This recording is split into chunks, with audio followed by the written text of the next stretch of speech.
wawazifumu yonda bwandi nkhani yakuzana ndi mtsikana amene wapengesedwa misala chifukwa chakudya ndalama ya transport.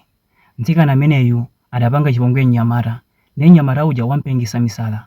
Mtsikana amene zina lake ndi Tewesa amachokera ku Nigeria ku Benue State. Mtsikana ameneyu adakumana ndi mnyamata wina kuzira kwa nzake. Nzake wa mtsikana ameneyu anapita ku Benin kukagula sapato. Anakumana ndi mnyamata wina pa internet. Ndi mpaka na mtsikana uja adakafika ku Benin adagula sapato kwa Ndongila. Ndongila anayamba panga ufreni ndi mtsikana uja. Adayamba kucheza izi ndizi. Ndi tsiku lina mtsikana uja adayika status nzakeyo amene ali Tewesa. Ndongila atamona Tewesa anagwa naye mchikondi. Kenaka anatumizira text mtsikana uja. Anayamba kumfunsa za Tewesa.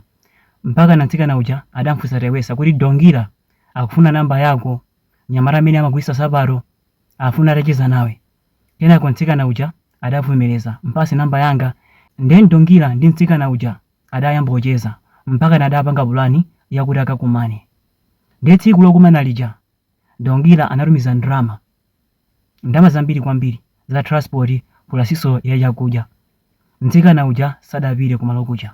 Kenako Ndongila adamuimbira foni nzake wa mtsikana uja kuti nzako uja wandipanga chipongwe sanabwere ndinatumizira ndalama transport waja. Sindikudziwa ngati munali limodzi kamene chipongwe chimapanga limodzi, koma it's fine ndazitaya. Anamubloka mtsikana uja.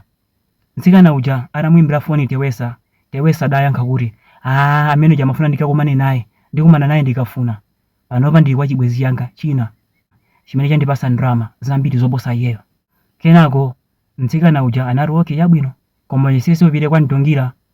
Ndongila mpora anambloka mtsikana uja ndipo analibenso connection ina iliyonse. After 2-3 days zotsatira zake misala inayambika panali pa 9 April mpaka na pano mtsikana uja ndi wa misala.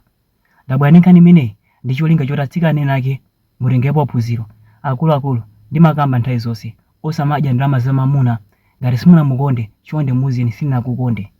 Taonani mayiwa amona ngati awina zotsatira zake apenga misala ndipo mkulu uja sangathe kumfikira kumpepesa chifukwa anthu aja anakumana pa internet sakudziwana kumene amakhala. Pali zinthu zina zake umanjoya kwa 2 minutes koma mavuto akabwera amabwera moyo wako wonse. Ndi akuluakulu musanapange china chilichonse kumaganiza za moyo wako wonse osamaganiza za 2 minutes.